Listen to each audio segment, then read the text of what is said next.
Bonjour à tous et à toutes. Donc, moi, c'est Raphaël Godot. Ça fait 10 ans que je suis oui, on est en 2024, donc ça fait même plus de 10 ans que je suis dans les CSE.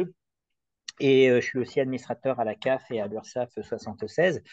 Donc, j'ai proposé à Agathe un petit webinaire pour un petit peu rappeler les règles de l'URSSAF, parce que c'est vrai que c'est pas évident pour tout le monde. Donc, en fait, on va rappeler les règles de l'URSSAF et les obligations des budgets.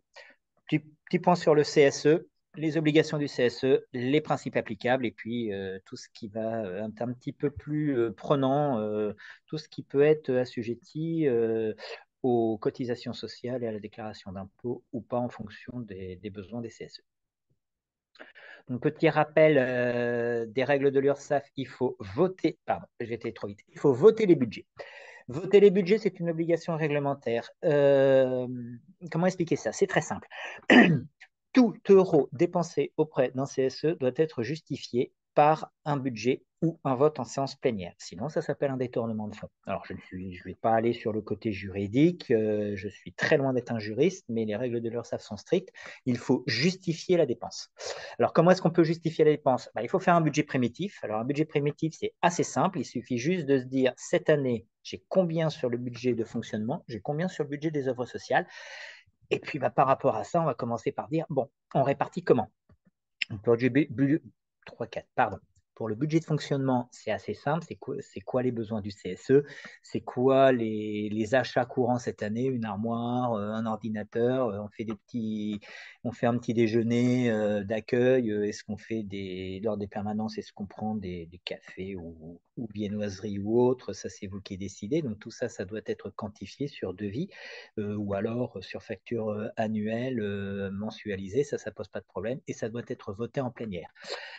Quant au budget des offres sociales, c'est la même chose. Alors, habituellement, on demande les cotisations sociales et les budgets avant le partage du budget, donc vers octobre à peu près, c'est ce que je conseille toujours. Comme ça, en novembre, les budgets sont préparés et en décembre, ils sont votés pour une application au 1er janvier. Sinon, à chaque fois, c'est en plénière. Et je rappelle que même pour un stylo ou même une gomme ou même une ramette de papier, s'il n'y a pas une décision en plénière ou si ce n'est pas sur le règlement intérieur, je vous expliquerai après, il faut absolument justifier la dépense. Donc ça, c'est une obligation réglementaire. On peut faire des budgets rectificatifs en milieu d'année. Ça arrive fréquemment sur les œuvres sociales. Tout compte fait, on n'avait pas anticipé telle et telle dépense, telle et telle chose. Et en fait, ce qu'il y a, c'est que au mois de juin, juillet, habituellement, on fait ce qu'on appelle un budget rectificatif. L'autre solution pour le budget de fonctionnement qui est tout à fait réglementaire, c'est d'allouer une somme mensuelle et de dire par exemple que pour des besoins courants de fonctionnement, généralement c'est le fonctionnement qui fait ça, donc achat courant, très simple, hein, des dosettes de café, des bonbons, des ramettes de papier, des stylos, etc. Par exemple, pour 200 euros, vous mettez ça dans le règlement intérieur. Jusqu'à un montant total de 200 euros, le secrétaire et le trésorier peuvent, bien évidemment, avec devis facture ou juste facture, tout simplement dépenser sans avoir passé en plénière, ça peut le faire. Et je rappelle que toute facturation du CSE est obligatoire. Le code monétaire est clair. À partir de 25 euros, n'importe qui peut vous demander une facture. Mais surtout, il faut que vous justifiez la dépense par une facture enregistrée sur un livre des comptes. Alors, les trois quarts du temps, vous êtes en comptabilité dite A, c'est-à-dire moins de 153 000 euros de budget. Donc, c'est simple, hein, c'est un fichier Excel, un tableau de recettes, un tableau de dépenses pour le budget des œuvres sociales, un tableau de dépenses pour le budget de fonctionnement et numéroté avec un numéro d'ordre, une date, et puis après, vous découlez. Donc, voilà un petit peu ce qu'on pouvait faire un petit rappel sur la règle de l'URSSAF. Quelles sont vos obligations? Le CSE, en bref, pardon, pas les obligations. Donc, il est mis en place, petit rappel, dans les entreprises d'au moins 11 salariés. Il est obligatoire si l'effectif est au moins de 11 salariés atteint pendant 12 mois consécutifs. Et dans les entreprises de plus de 50 salariés, le CSE assure la participation des œuvres sociales. Et les derniers sont au bénéfice des salariés, anciens salariés et familles et les stagiaires.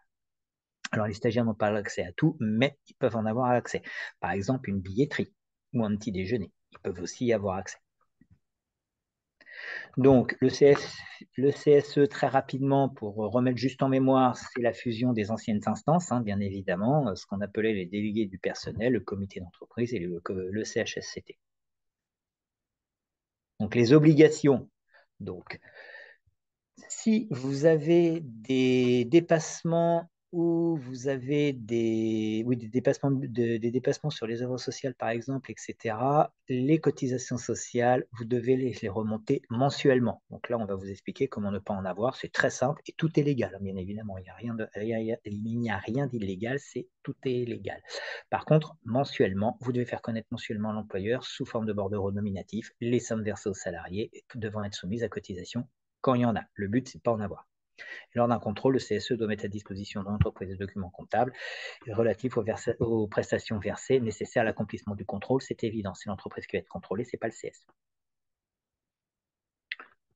Si vous avez des artistes et des techniciens et qu'ils deviennent même temporairement pour 1 heure ou 2 heures des salariés, il faudra les déclarer. Donc, vous allez sur le site de l'URSSAF et vous avez des guichets, ce qu'on appelle les guichets uniques, les GUSO, et ça, c'est automatique. Rapprochez-vous de vos URSSAF. Bien évidemment, ce service permet de remplir l'ensemble des formalités auprès de tous les partenaires. Ça va très vite. Bon, je parle quand même de cas assez rares parce que les petits CSE ne font pas ça. Je parle plutôt des gros CSE. Si le CSE embauche du personnel, ça arrive, même temporairement, il devient employeur. Vous êtes alors responsable des versements des cotisations. Pour ça, vous allez sur le guichet de l'URSSAF, vous contactez l'URSSAF. Ils peuvent aussi vous aider là-dessus. Ils ont des prestations pour vous permettre de faire les bulletins de salaire. Donc, vous devez bien évidemment faire une déclaration préalable d'embauche qui doit être faite la veille jusqu'à la veille de l'embauche, comme tout employeur, ouvrir un compte employeur, réaliser les déclarations sociales et nominatives et bien évidemment verser les cotisations sur les salaires. Il y a des CSE qui embauchent des personnes soit à la journée de temps en temps, soit en CDI, ça arrive. Alors pour la petite anecdote, si vous avez plus de 11 salariés sur 12 mois, le secrétaire de CSE devient président de CSE et dans ces cas-là, il passe la barrière et devient employeur parce que le secrétaire est un employeur. Alors, le principe applicable en matière de cotisation, c'est assez simple. C'est que tout simplement, les sommes et avantages en nature versés à un salarié par le CSE est soumise à cotisation, sauf si cette somme est versée à titre de secours. On va y revenir dessus parce que le secours est très encadré. Ou si son exonération est prévue par la loi ou un décret, ou si elle rentre dans le champ de la tolérance administrative. Alors, il y a beaucoup de questions sur cette cassation qui a bien précisé qu'à partir de maintenant, il n'y a plus d'ancienneté, contrairement à la règle de l'URSSAF qui acceptait 6 mois d'ancienneté. Tout simplement, il n'y a plus d'ancienneté, donc dès le premier jour, le salarié peut bénéficier des prestations complètes. Alors, qu'est-ce qu'on fait des chèques vacances? Qu'est-ce qu'on fait des chèques de fin d'année? Tout simplement, c'est la date d'embauche. Et là, c'est assez simple. Vous devez commander à partir d'une certaine date. Vous demandez à l'employeur, à partir d'une certaine date, un arrêté d'emploi, enfin ce que moi j'appelle l'emploi, c'est-à-dire à date, combien j'ai de salariés, CDD, CDI, parce que les intérimaires ne sont pas sujettis à cela. Et à partir de là, on fait la commande. Et ceux qui sont arrivés après, tant pis, on ne peut pas faire autrement. Mais vous pouvez aussi faire des prestations. En revanche, les billetteries sont ouvertes, les remboursements sont ouverts. On va voir ça un petit peu plus tard. Donc, en application d'instruction, les prestations en lien avec les œuvres sociales du CSE sont exonérées de cotisations et de contributions sociales, donc ne pas déclarer en avantage en nature. Ça concerne les activités extra-professionnelles et au bénéfice des salariés, anciens salariés et leurs familles, les stagiaires. Tout ça, ça reste in concreto au cas par cas. Parce qu'un stagiaire ne faisant pas partie de l'assiette des œuvres sociales n'aura pas le droit à accès à tout, mais aura accès par exemple à la billetterie, ce qui est évident. Donc, les prestations doivent bénéficier à l'ensemble des salariés sans discrimination entre eux dans l'attribution des avantages. Alors, les chèques vacances, il y a plusieurs versions. Il y a les barèmes. Vous aurez sur Internet pas mal de personnes qui vont vous dire on prend les barèmes des impôts, etc. Attention RGPD, c'est très encadré. Cadre, agent de maîtrise et salarié, ça suffit. Il n'y a pas besoin de monter plus loin dans la complexité des choses parce que si en plus vous gardez les documents administratifs de déclaration d'impôt et ou de cotisation CAF, attention au RGPD, j'en ai parlé dans un précédent webinaire, ça vous fait des données en plus et c'est peut-être pas la meilleure des solutions. Par contre, il n'y a pas de distinction liée aux critères CDI, CDD et la catégorisation professionnelle temps plein, temps partiel à la présence effective. On est bien d'accord. Le seul critère qu'il y aura, c'est sur les dates d'inscription de commande. Pardon. Si pour Noël, il faut commander les chèques cadeaux un mois à l'avance, bah, tant pis pour celui qui arrive après. Là, il n'y a pas le choix. C'est quand même, ce serait compliqué après, ou alors il faudra remonter derrière et ce serait un petit peu une usine à gaz. Donc, ce bénéfice ne peut plus être réservé aux salariés ayant une ancienneté dans la limite de 6 mois. La cassation est claire. Même si vous le voyez encore, comme on l'a laissé dans le webinaire sur le guide de l'URSSAF qui n'a pas été actualisé parce que la cassation est arrivée après, maintenant, il n'y a plus d'ancienneté. Par contre, la modulation est possible selon les critères objectifs, quotient familial, revenu fiscal de référence, connu de tous de l'entreprise et fixé par rapport aux conventions. Donc, faites simple. Surtout, faites simple. Parce que plus vous allez monter dans les quotients familiales et revenus fiscaux de référence, c'est des données personnelles et au niveau du RGPD, attention, il va falloir être très prudent là-dessus. Par contre, la modulation ne doit pas conduire à priver certains salariés du bénéfice de l'avantage, c'est évident aussi. Ces règles s'appliquent aux employeurs non tenus de mettre en place un CSE en raison de leur effectif, ou alors aux employeurs tenus de mettre en place un CSE, mais dont l'effectif est inférieur à 50. Le CSE ne gère pas les activités sociales et culturelles, donc ça, c'est la première partie. La deuxième partie, c'est aux employeurs tenus de mettre en place un CSE gérant les ESC, mais non dressé dans un procès verbal de carence, c'est-à-dire qu'en fait, il n'y a pas de CSE. Aux prestataires extérieurs, au CSE s'inscrivant dans le cadre des activités sociales et au plan d'action sociale de travail temporaire qui reste à la marge dans les CSE. Donc là, on va voir un petit peu toutes les cotisations et les prestations qui sont soumises ou pas aux œuvres sociales. Donc, c'est tout simplement le guide de l'URSSAF. Je vais vous expliquer un petit peu du mieux qu'on peut. Donc, les aides. Alors, il y a des aides financières, par exemple au service à la personne et garde d'enfants, mais attention, il faut que le seuil, et il est nécessaire de cumuler la participation du CSE et celle de l'employeur qui ne doit pas dépasser cette année 2 421 €, sinon c'est soumis à cotisation et avantage en nature. Pour toutes les activités à la personne, garde d'enfants, à l'emploi direct, de recours aux associations, etc. Et le but de l'aide versée qui est exonérée dans la limite des frais réels engagés par le salarié dans la limite du plafond annuel. Donc attention, bon, très peu de CSE le font parce que ça reste quand même une grosse part des budgets. Le CSE, bien évidemment, établit chaque année un état récapitulatif individuel des aides versées aux salariés. L'aide financière est attribuée sous forme d'un titre CESU, préfinancé. Le salarié n'a pas de justificatif à produire. Ça, c'est pour les services à la garde d'enfants. Bien évidemment, en cas de recours ou un assistant maternel agréé, il faut la copie des avis d'échéance de prélèvement des cotisations de sécurité sociale ou la copie de l'attestation fiscale, si le permettant de faire valoir ses droits à la réduction fiscale. Tout ça, c'est du réglementaire. En cas de recours au service d'une personne employée par une association agréée, il faut les factures, le numéro d'agrément, l'identité du bénéficiaire, la nature des services fournis et l'immatriculation de l'intervenant. À ma connaissance, très peu de CSE s'occupent de cette partie-là, sauf les groupes. Et en cas de recours à une structure d'accueil d'enfants, il faut la facture, bien évidemment, et la mention d'un montant forfaitaire et de la somme versée à la famille. Les bons d'anniversaire et les bons d'achat. On va voir ce que c'est que les bons d'achat après, et les primes versées à cette occasion sont soumises aux cotisations et contributions sociales pour les anniversaires d'entreprise. Donc attention à ça. Si c'est des bons d'achat, il y a des règles. Si c'est des primes, dans tout le guide, vous verrez, dès qu'il s'agit d'une prime de naissance, de Noël, etc., dès qu'il y a une prime, c'est soumis à cotisation. Il faut passer par les bons d'achat. Alors, comment ça se passe? Le bon d'achat ne doit pas dépasser 5% du plafond mensuel de la sécurité sociale qui a été relevé à 193 € cette année. Si on est en dessous, on est en exonération de cotisations et de contributions sociales, donc d'avantages en nature. Mais attention, il n'y a pas que cette règle-là, il y a la deuxième. C'est que le montant des bons d'achat et des cadeaux en nature attribués aux salariés au cours de l'année civile dépasse 5% du plafond de la sécurité sociale. Les cotisations et contributions seront dues, sauf si 3 conditions sont remplies ci-après.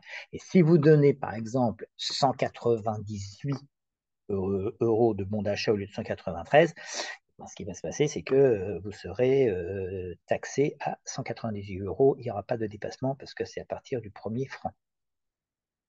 Lors de certaines conditions ne sont pas soumis simultanément et remplis, le bon d'achat est soumis à son montant global, c'est-à-dire dès le premier euro, comme je venais de vous le dire. Les conditions à respecter. Une attribution lors d'un événement qui concerne le salarié. Tout est dans le guide de l'URSSAF. Une utilisation déterminée en lien avec un événement et un montant conforme aux usages. Alors, comment ça se passe? C'est assez simple. L'attribution, si le bon d'achat a été attribué en lien avec un événement et le salarié doit être concerné par celui-ci, la naissance, adoption, le mariage, le départ à la retraite, etc., le bénéficiaire à un bon d'achat doit être concerné par l'événement. Naissance, adoption, un célibataire à l'option, un célibataire peut l'avoir, la naissance, il ne peut pas l'avoir, ça va sans dire. Le mariage, le Pacs, le départ à la retraite, c'est implicite.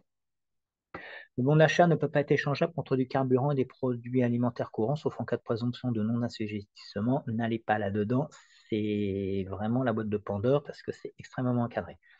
En revanche, le bon doit mentionner la nature du bien, un ou plusieurs rayons dans un grand magasin, le nom ou plusieurs enseignes, une multi-enseigne. Généralement, vous prenez les chèques cadeaux et Infinity, etc., etc. Donc, vous n'êtes pas assujetti à cette problématique. Le seuil de 5% est appliqué par événement et par année civile. Les bons d'achat sont cumulables par événement s'ils respectent le seuil du plafond. Noël et par exemple naissance. Naissance, rien n'empêche un bon d'achat de 40 euros et Noël, un bon d'achat de 193 euros. Là-dessus, ça passera, bien évidemment, parce que ce sont des bons d'achat mis sur des événements qu'on va voir plus tard. Donc, si un salarié reçoit pour le même événement un bon d'achat, un cadeau en nature ou plusieurs bons, ils doivent être cumulés pour évaluer le respect du seuil. Ne dépassez pas les 193 euros, sinon c'est cotisation. Donc, le seuil est adapté à deux événements. Rentrée scolaire, le seuil est de 5% par enfant. Noël, le seuil est de 5% par enfant et de 5% pour le salarié. C'est-à-dire, en cas particulier, deux conjoints travaillent dans la même entreprise, le seuil s'appréciera pour chacun d'eux. Prenons un exemple. Un salarié a trois enfants. Il arrive dans l'entreprise, il aura droit à 4 bons. Un pour lui, un par enfant. Ça fait 4. Maintenant, sa femme rentre. Sa femme est considérée comme un salarié à part entière, donc 2 salariés égale 8 bons. Pourquoi 8 bons? Parce que les 2 salariés, ça fait 2, et par enfant, ça en fait 6, tout simplement. Et ça, c'est une règle à respecter. Alors, des fois, on va dire, ça fait beaucoup, c'est les règles de l'URSSAF. En cas de participation au financement de la cantine, donc attention à ça, si la participation salariale au prix du repas est supérieure ou égale à 2,68, aucune cotisation. Si la participation salariale au prix du repas est inférieure à 2,68, les cotisations et contributions sociales sont dues sur la valeur forfaitaire de la vente en nature, 5,35 € en 2024, sous déduction de la participation salariale. Si vous avez ça, allez voir l'URSSAF. Il y a des contrôleurs qui sont là, qui vont vous répondre. L'URSSAF est là aussi pour ça. Son but aussi, c'est de bien renseigner et non de sanctionner, comme beaucoup d'administrations. Si vous avez des cartes de réduction tarifaire, alors elles permettent d'obtenir des réductions tarifaires sur les enseignes, locales, nationales, les billetteries, etc. En fait, il y a des exonérations dans la tolérance, c'est-à-dire les réductions tarifaires doivent se rattacher exclusivement à des prestations destinées à favoriser les activités sociales et culturelles de leur famille. Cette carte ne peut pas être considérée comme un cadeau ou un bon d'achat. Si vous avez des billetteries, c'est exonéré. Ou billetterie de zoo, de cinéma, de ce que vous voulez. Il y a beaucoup d'enseignes nationales, etc., qui font des remises. Il suffit de chercher.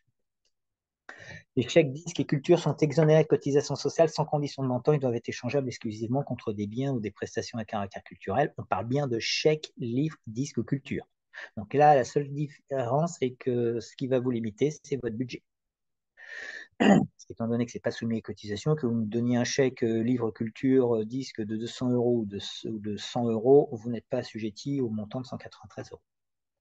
Les colonies de vacances, la participation est exonérée de cotisation sur réserve d'attestation d'inscription. C'est justifications à fournir par le salarié. Colonies de vacances et centres de loisirs. Il faut juste envoyer la facture. Après, c'est toujours pareil. C'est le CSE qui va définir les règles. 80, 100, 150 € par salarié. Le nerf de la guerre sera le budget des œuvres sociales. Les chèques vacances, donc là, c'est un petit peu différent. S'il y a une participation, si c'est le CSE qui participe avec l'employeur, c'est à cotisation. Si les chèques vacances, c'est sans l'employeur, c'est exonéré, quel qu'en soit le montant. Donc, faites attention à ça. S'il y a des chèques vacances avec l'employeur, le CSE, si vous participez, il y aura cotisation sociale. Les décès. Alors, les décès, c'est un petit peu plus subtil, même si c'est un petit peu un sujet un petit peu lourd. Donc, la somme allouée à l'occasion des décès d'un membre de la famille à un secours exceptionnel, si elle est d'un montant inférieur ou égal à 5%, donc 193 euros. Au-delà, la preuve du secours doit être apportée, ce qui nécessite une analyse individuelle de la situation. Les derniers CSE que j'ai fait en formation, je leur ai bien dit, c'est in concreto, c'est au cas par cas. Il est bien évident qu'un cadre qui gagne 10 000 euros n'aura pas la même aide qu'un salarié, c'est normal parce que le secours doit être adapté. Ça ne veut pas dire qu'il n'en aura pas, mais faites attention quand même aux sommes que vous allez allouer, l'URSSAF est très regardant.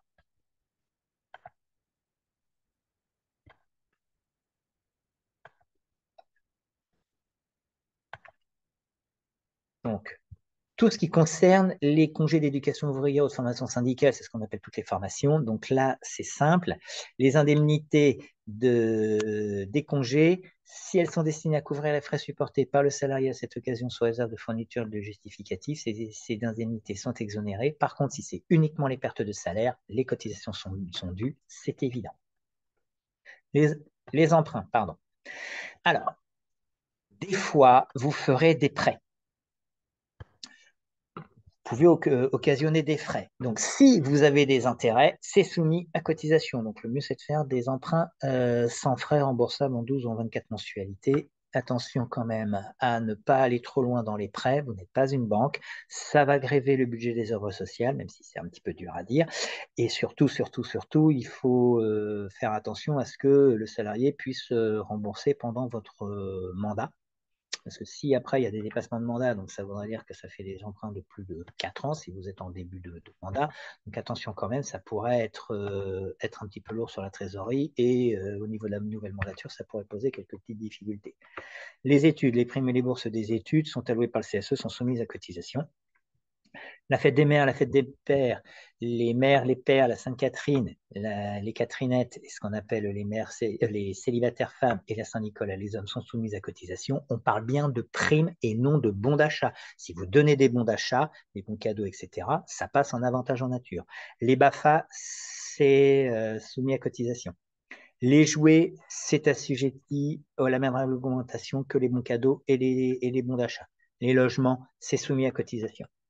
Le mariage, les primes, et j'insiste bien, les primes sont soumises à cotisation par les bons d'achat. La maternité, la même chose, la même punition, si je puis dire.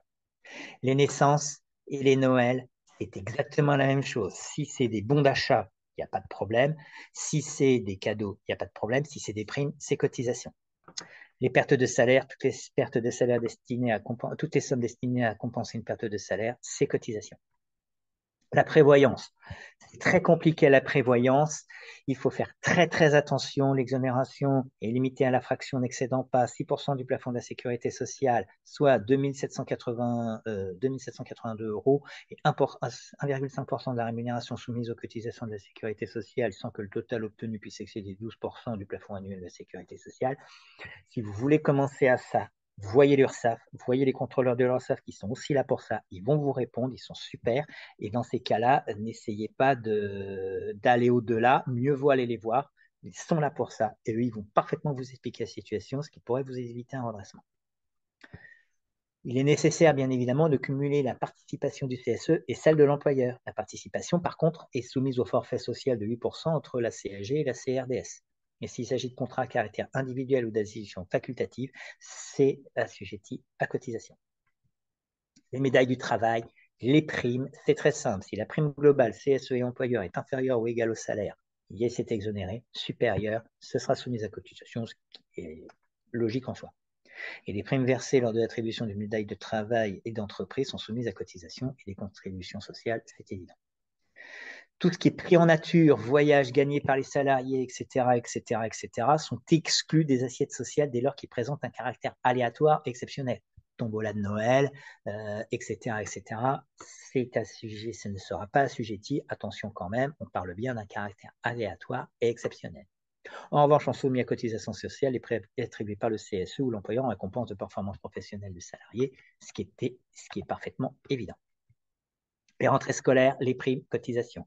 Les retraites, tout dépend. Les versements échelonnés versés après la rupture du contrat de travail sont soumis à cotisation d'assurance maladie, à la CSG, etc. Maintenant, un bon cadeau, ça passera. les retraites complètes supplémentaires, 5% annuel du plafond de la sécurité sociale, soit 5% de la rémunération soumise à cotisation, dans la limite de 5 fois le montant du plafond annuel. Allez voir l'URSSAF si vous avez envie d'y aller. Allez voir l'URSSAF, ils vont plus facilement vous l'expliquer, toujours pareil, au cas par cas. Il est nécessaire de cumuler, comme d'habitude, la participation du CSE et de l'employeur. Et bien évidemment, la participation excédant ses limites dans l'assiette de cotisation et de contribution sociale et de droit commun. La participation du CSE est soumise à la CSG et la CRDS au forfait social. S'il s'agit de contrats à caractère individuel ou adhésion facultative, la participation est soumise à cotisation. Ça va sans. Les secours. Alors, c'est un petit peu subtil. Les secours, ça correspond à une utilisation exceptionnelle d'une somme d'argent ou d'un bien en raison d'une situation particulièrement digne d'intérêt. Donc, on monte un dossier. Alors, on n'a pas besoin de faire une analyse Banque de France, mais il faut quand même que ce soit acté. La somme ayant un caractère de secours n'est pas soumise à cotisation. Cette règle aussi est applicable pour les secours attribués aux pré-retraités et aux retraités. Donc, attention, ne pas dépasser les budgets, ne faites pas des secours que vous ne pourrez pas, etc. Parce que les autres salariés pourraient dire, ah bah oui, mais moi, j'y ai pas droit et j'y ai droit. Donc, attention à ça. Mais surtout, surtout, surtout, border, hein, blinder la chose, border la chose, c'est à caractère exceptionnel, situation digne d'intérêt. Donc, un enfant qui a, je ne sais pas moi, par exemple, malheureusement, dramatiquement, est à l'hôpital pendant plusieurs mois, on le CSE, j'aurais tendance à lui dire, faites un bon d'achat, ça passera plus facilement que des sommes, etc. Parce que tout va dépendre aussi des ressources de la personne, etc., etc. En parlant des secours, petite information, avant d'aller dans les secours, demandez aux salariés qui contactent la CAF, s'il est bien évidemment allocataire de la CAF et qui contacte la commission de secours aux familles, ça va se monter avec les assistantes sociales. Et la CAF fait aussi des aides et moi je conseille toujours, avant tout pour le secours, de rediriger les salariés en détresse vers la commission de secours aux familles et ensuite de revenir pour voir qu'est-ce qu'on peut faire aussi. Un, parce que vous n'avez pas des budgets extensibles et deux, la CAF a plus de moyens que vous. Les spectacles. Alors, les spectacles, c'est très simple. Les réductions tarifaires, il n'y a pas de cotisation. Bien évidemment, il faut un justificatif. Donc, pareil, même chose, attention à ne pas dépasser les budgets parce qu'après, ça pourrait quand même vous gréver vos budgets. La scolarité, les primes, ces cotisations et toute participation au soutien solaire, quelle que soit sa forme, s'analyse comme une aide financière. Il faut revoir les aides financières. Attention, il y a des cotisations. Donc voilà un petit peu ce temps-là. J'ai fait un peu plus court cette fois-ci exceptionnellement pour permettre un petit peu plus de temps des questions. Donc bah, maintenant, je repasse la parole à Agathe et bah, je répondrai à toutes les questions. Merci, merci Raphaël en tout cas pour ton intervention. C'était très Pas de souci. intéressant et puis d'avoir Merci. aussi des exemples en Mm, parallèle, ça permet aussi de prendre un peu plus de recul. tout à fait. Du coup, là, si jamais vous avez des questions, vous pouvez bien évidemment les poser à notre intervenant. Profitez-en parce que c'est une occasion unique aussi de pouvoir compter sur son expertise et d'avoir aussi les outils pour mieux comprendre et agir. Nous avons une première question de Gilles. Mhm. Récemment, une décision de la Chambre sociale de la Cour de cassation a rendu obligatoire l'accès au ASC à l'ensemble des salariés dès le premier jour dans l'entreprise. Qu'en est-il de la tolérance de 3 mois que l'URSSAF laissait au CSE pour l'accès au chèque vacances?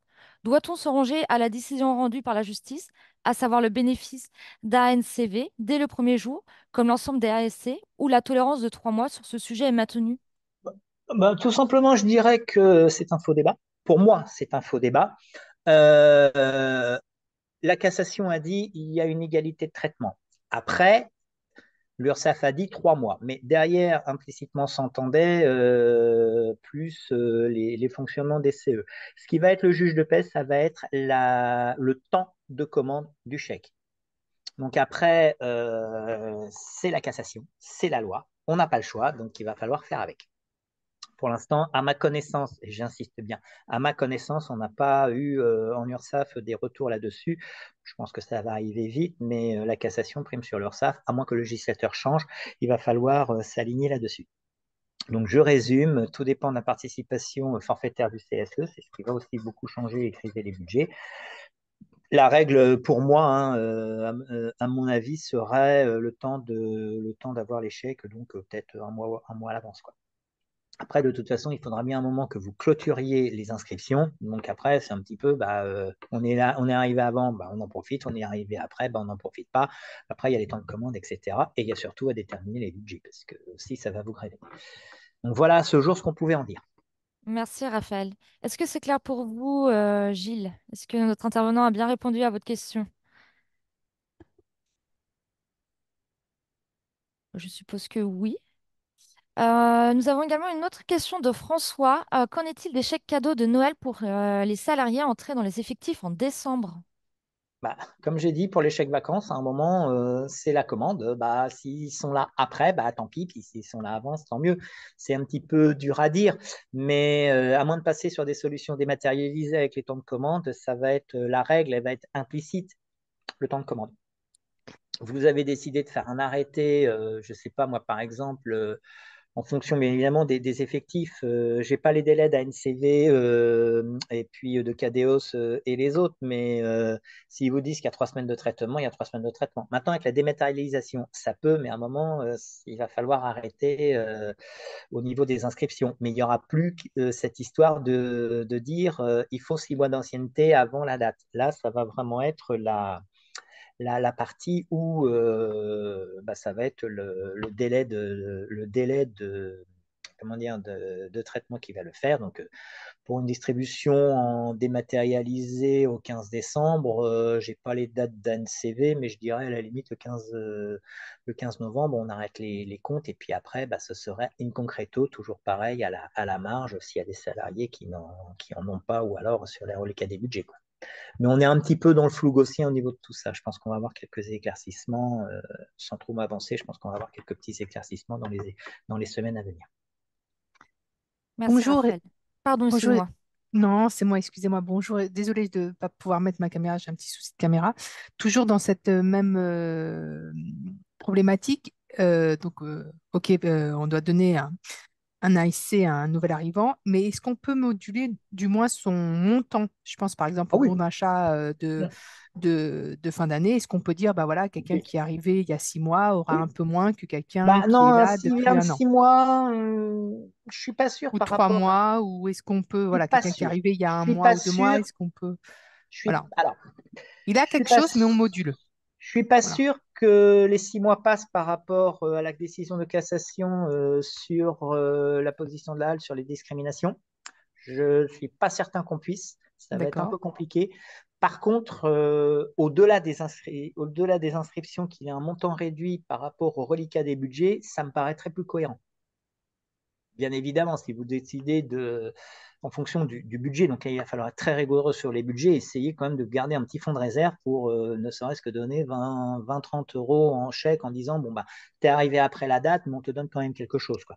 d'accord. Là, moi, j'étais même pas après la date, c'était vraiment au moment où on va commander les bons d'achat, voilà, on part du Non. principe, bah voilà, Alors, il a que au deux moment de mois la dans, commande, il fait partie des effectifs qui sont il arrivés doit dix avoir jours avant, exactement le même montant. exactement le même montant. Ok, Là-dessus, on est clair. c'est très clair. C'est Ok, après les inscriptions où là, on pourrait, à ma connaissance, un peu moduler sous réserve de la jurisprudence qui là est en train d'un petit peu de mettre un petit peu le pied dans la fourmilière au niveau des CSE et on manque de recul sur cette question pour d'accord. vraiment donner un Ok, peu clair. bah, c'est très clair. Ok, merci Donc, moi, beaucoup. le meilleur conseil, avec Oui. plaisir, pour synthétiser, le meilleur conseil, c'est dur, tant pis, il est arrivé 2 jours avant la fin de la clôture des inscriptions, il a droit à son montant au taquet.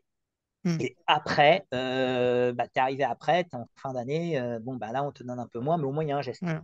Voilà. Ok. Et même s'il reste qu'un mois, voilà, il aura le même montant que quelqu'un Voilà. qui est là depuis C'est 20 un ans. peu la même chose que quand vous avez des salariés qui partent Hmm, alors que ils ont déjà eu l'échec et 8 jours après, ils s'en vont, quoi. C'est déjà hmm, arrivé dans des CSE.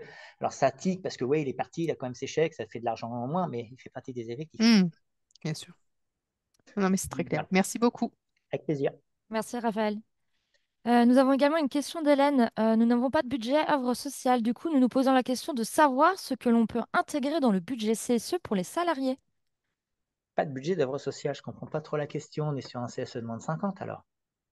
Il n'y je a pas d'autres présume. Non, non, informations? non, non, je sais, je fais la question en même temps. Bah, si c'est un CSE de moins de 50, c'est qu'il n'a pas de budget d'œuvre sociale, donc c'est l'employeur qui va décider. D'accord. Alors, je vois qu'il y a une question, je permets de Oui, prendre la main à Agathe. Qu'en est-il des stagiaires? C'est très simple, les stagiaires ne font pas partie des effectifs, ils n'ont pas de bulletin de salaire, donc ils n'ont pas droit aux œuvres sociales à 100%. Par contre, l'usage, c'est que le stagiaire est à Noël, on lui donne un chèque cadeau à amoindri et il a droit à des petits ballotins de chocolat. En fin de stage, on lui donne quelque chose. Tout dépend après, bien évidemment, de la durée du stage, hein. Moi, je vois beaucoup, beaucoup de CSE dans les grandes surfaces, pour ne citer qu'elles, qui ont tendance, pour les stagiaires, même d'une semaine, de leur donner un petit bon d'achat de 10 euros. Ça passe tout seul quand ce n'est pas le magasin qui le fait. Ce n'est pas la somme, c'est le geste. Par contre, je suis très clair là-dessus, les billetteries sont ouvertes à tout le monde. Sinon, il y aura de la discrimination. merci Raphaël. Avec plaisir, Agathe. De nouveau, je me permets, Pas de Raphaël, souci. donc à nouveau Christelle. Donc c'était pour être bien sûr. Donc vous dites que les stagiaires, donc ils ont le droit à la billetterie, etc. Par Voilà. contre, on peut ne pas leur donner de. Moi, je pensais que les stagiaires faisaient partie quand même Non, non, ils ne sont de pas salariés. l'effectif. Donc d'accord, Oui, mais ils ne sont pas salariés, donc ils ne sont pas sujets, ils ne sont pas assujettis, ils ne rentrent pas, pardon, dans l'assiette sociale des salariés. d'accord. Donc on Donc, parle des stages de 6 mois. On parle bah, ça dépend. S'ils sont rémunérés, parce que c'est ça. qui, Il y a des qui stages rémunérés. rémunère? S'ils sont rémunérés comme les stagiaires scolaires par le département, bah non. S'ils sont rémunérés par l'entreprise, oui. Oui, voilà, c'est ça. À partir, ouais. Donc le curseur, c'est est-ce qu'il y a une rémunération derrière, est-ce qu'il y a un bulletin de paye, c'est S'il y a ça. un bulletin de salaire, s'il y a un bulletin de salaire, il rentre dedans. Sinon, Ok. non. Pour les Donc là, apprentis, je viens de lire la question, même chose. Les apprentis sont payés par l'entreprise. Même hmm. chose, ils sont considérés comme des salariés. Merci Raphaël. Il y avait même également la question, même en cas de gratification Là, j'ai un peu du mal à saisir la pour gratification. Si Elodie pouvait un petit peu affiner, parce qu'en cas de gratification, j'ai un peu du mal à comprendre la question. pour les stagiaires. Ouais, mais qu'est-ce qu'on appelle? Alors, gratification, c'est l'employeur qui les donne. Maintenant, d'usage, attention, je dis bien d'un usage, que les stagiaires, tout dépend du temps où ils restent, comme je disais tout à l'heure, un petit chèque cadeau de comment dirais-je, de fin d'année, tout ça. Alors, Elodie, comme C'était j'ai dit tout à l'heure, si certains sont payés dans le stage, tout dépend qui paye. Si c'est l'entreprise, ils rentrent dans les effectifs des salariés. S'ils ne sont pas payés par l'entreprise, ils n'ont pas le bulletin de salaire, ils sont hors. Concernant le service civique, qui paye? La même chose. C'est toujours pareil. C'est qui établit le bulletin de salaire? Si c'est par l'entreprise, ils rentrent dans les effectifs des salariés, il n'y a pas de débat. Qu'ils soient après en temps partiel, etc., c'est la même chose. Maintenant, s'ils ne rentrent pas dans les effectifs de l'entreprise, c'est à l'appréciation du CSE et tout dépendra bien évidemment après des budgets. Merci Raphaël. Carole souhaiterait faire un petit focus sur les nouvelles règles concernant l'ancienneté. Mais il n'y en a plus. Il n'y a plus d'ancienneté. Terminé. L'ancienneté, il n'y en a plus depuis la cassation, ce qui pose problème par rapport à tout ce qu'on a parlé. Et là, l'ancienneté n'existe plus au niveau de la cassation. En fait, c'était une tolérance administrative de 6 mois pour l'URSSAF, mais ce n'était pas dans les textes. Et la cassation a un petit peu remis les pieds dans le plat. Merci Raphaël. Et comment le CSE peut-il évaluer l'efficacité de ses actions en matière d'attribution d'aide sociale et culturelle et quels critères devraient être pris en compte dans cette évaluation? Des critères objectifs propres au CSE. Chaque CSE fait un petit peu ce qu'il veut. Le CSE peut changer les œuvres sociales, même si elles fonctionnent, etc. Comme je dis toujours, le mieux, vous avez votre budget dit primitif, c'est-à-dire que au mois d'octobre, vous demandez au président du CSE de dire pour l'année prochaine, on va avoir combien d'œuvres sociales. Vous faites ce qu'on appelle un budget primitif, c'est-à-dire de faire juste les grands thèmes, hein. On a, je ne sais pas, moi, 30 000 euros, c'est plus facile pour les cons, donc on va mettre 15 000 euros sur les chèques de fin d'année, on va mettre 10 000 euros sur les chèques vacances, puis on va faire de la billetterie, etc. Bah, une fois que vous avez fait ça, vous faites un sondage auprès des collègues et puis vous aurez la réponse. Et pour affiner la réponse, à la fin de l'année, il ne faut pas oublier qu'on a le bilan à donner aux salariés une fois que les budgets, enfin les bilans comptables ont été votés en plénière, hein, à partir de 50 salariés, c'est obligatoire. Il y a un bilan financier à communiquer aux salariés, bah, c'est là aussi de dire, bah, tiens, qu'est-ce que vous en avez pensé, on a bien fait, on n'a pas bien fait, tout ça. Mais ça restera subjectif. Chaque CSE aura ses propres critères. Il n'y a pas vraiment de critères propres. La seule règle, c'est que vous n'êtes pas une banque. Et vous n'avez pas non plus vocation. Vous êtes là pour les activités sociales et culturelles, ça ne fait pas de vous des assistants sociaux. C'est un petit peu ce qu'ont tendance à faire les CSE et ce n'est pas vraiment dans l'esprit dans l'esprit, quoi. Comment dire? Vous faites un petit peu ce que vous voulez, mais attention quand même à ne pas franchir ce que moi j'appelle la ligne, c'est-à-dire de tout de suite partir dans le social et arriver là, aider certaines personnes qui le méritent, hein, qui en ont des besoins, mais les autres pourraient dire, oui, mais pourquoi lui et pas moi? Donc attention, c'est une boîte de Pandore. Le mieux, s'il y a des secours, comme j'ai dit, commission de secours aux familles, de la CAF, et là, il se rapproche de la CAF, et à partir de là, la CAF, par contre, va pouvoir aider. Comme j'ai conseillé certains CSE sur des secours purs à aider, alors il y a deux cas. Soit le salarié bénéficie d'une prestation de la CAF, quelle qu'elle soit, il va à la CAF, soit il n'est pas bénéficiaire de la CAF, c'est encore un autre cas. Donc ça veut dire qu'il a des revenus élevés ou qu'il ne dé... oui, qu'il a des revenus élevés parce qu'il n'aurait pas éventuellement, il ne rentrerait pas dans les attributions des allocations personnelles, les APL, donc les allocations logement. Donc là, oui, on va regarder au cas par cas. Par contre, le reste, c'est simple. C'est en fonction de ce que va octroyer la CSF. Dans ces cas-là, si besoin, vous faites un complément. Moi, c'est le conseil que je vous donne pour éviter de franchir trop la ligne. Est-ce que les Merci ANCV... pour ces précisions, Raphaël. Pas Nous de avons également une souci. question de Laurence. Est-ce Ouais. que les ANCV sont dus à un ayant droit, entre parenthèses mineur, d'un salarié qui vient de décéder? Bah, je dirais oui, tout dépend de la date. C'est exactement comme un départ. La personne, elle part, elle démissionne. Je sais pas, moi, vous avez fait vous avez décidé de donner les chèques vacances, les chèques de fin d'année, etc. Aux salariés. Vous avez bloqué ça au 15 mars pour une distribution admettons, au 1er juin ou même au 15 mai. Le salarié, entre-temps, est décédé. Bah, c'est comme s'il était parti. Hein, vous lui donnez, puis voilà, simplement. Après, un mineur,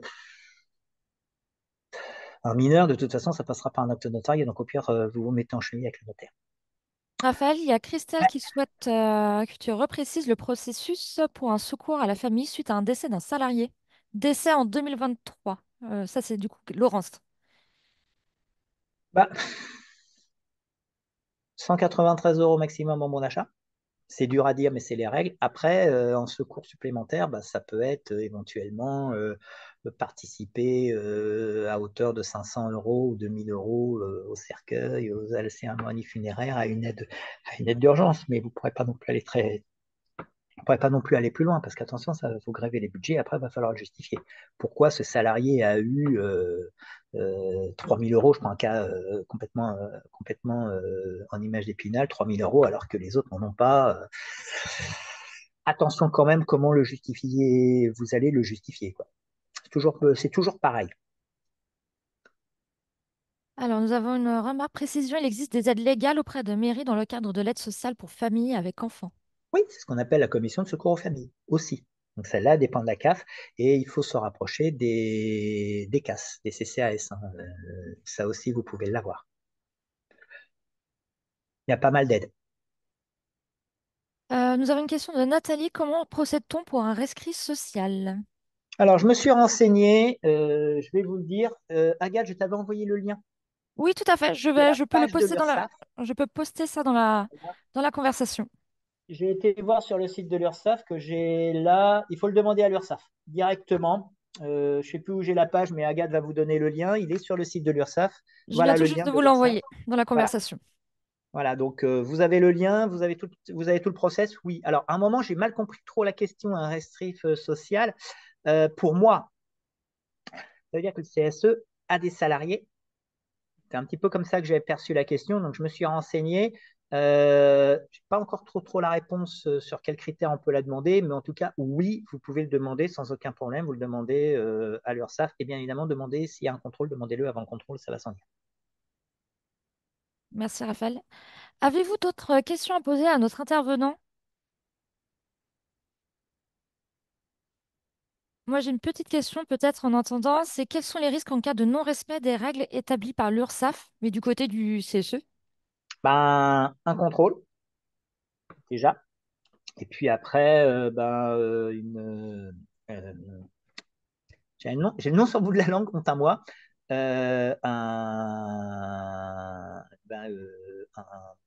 Je cherche le mot là quand on est.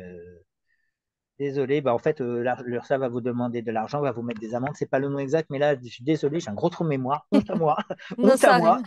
Ouais, Un désolé, mais redressement. en fait, voilà, un redressement. Voilà, merci Agathe. Merci, Vous Elodie. pouvez Non, c'est avoir Elodie qu'il faut pardon, un remercier. redressement. Oui, voilà, Elodie. Merci, merci. Voilà, c'est ce terme-là. Désolé, j'ai eu un blanc là. Honte à moi. Bon, alors, le redressement, c'est rare que le CSE va l'avoir, c'est l'entreprise qui va l'avoir. Attention à ça, les redressements peuvent arriver beaucoup plus vite qu'on le croit. Le premier critère, avec mon expérience, c'est que vous n'avez pas voté les budgets. Donc, si vous n'avez pas voté les budgets, vous n'avez pas décidé de justifier la somme dépensée. Donc là, oui, vous pouvez avoir un redressement. Donc, attention à ça. Raphaël, je pense qu'on va pouvoir Alors, clôturer. je vais faire une petite. Ouais. À moins que tu souhaites intervenir. Le mot de la fin, peut-être? Le mot de la fin, en cas de doute, rapprochez-vous des URSSAF. Franchement, l'URSSAF, ça fait peur, mais en fait, ça ne fait pas peur. L'URSSAF, c'est 80%, c'est comme l'inspection du travail, c'est 80% de conseils, 80% d'aide et 20% de sanctions. Moi, pour siéger à l'URSSAF, c'est comme ça qu'on voit la chose. On a une mauvaise image de le gendarme qui va taper, taper, taper, taper, taper, mais allez les voir, allez dans les salons CSE. Allez dans les salons CSE. Il y a l'URSSAF, il y a des personnes qui sont là pour. N'hésitez pas à aller les voir. Il ne faut pas hésiter. Et si en formation CSE, vous avez des questions, demandez aux formateurs parce que on a aussi des contacts et on peut éventuellement faire ça.